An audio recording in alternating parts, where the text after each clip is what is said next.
मसले, उनके हकूक को एक फ्रेम के अंदर रखा जाए, तो याद रखिएगा कि इन लोगों से हमें कभी नफा नहीं मिल सकता। उसके लिए हम तमाम लोकल नुमाइंदों को आज़ाद कश्मीर बार से बराबरी की सतह पर बाहर आना पड़ेगा। एक ऐसी पार्टी तश्कील देनी पड़ेगी जो बराबरी की बुनियाद पे आज़ाद कश्मीर के उस अवाम के लिए जिनके बच्चे रब से राम में अपनी जिंदगियां खपाते हैं, जो उनकी तर्जमान हो। मेरे और आपके कितने अजीज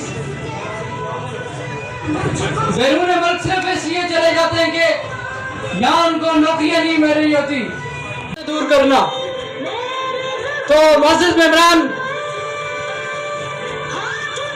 जावेद शरीफ साहब, मीर इम्तियाज साहब और तमाम सिकंदर गिलानी साहब नहीं ले रहा था।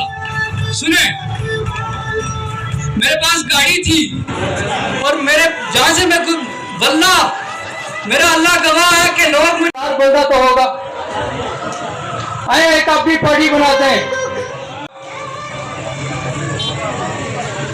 इन लोगों से हमें कभी खैर।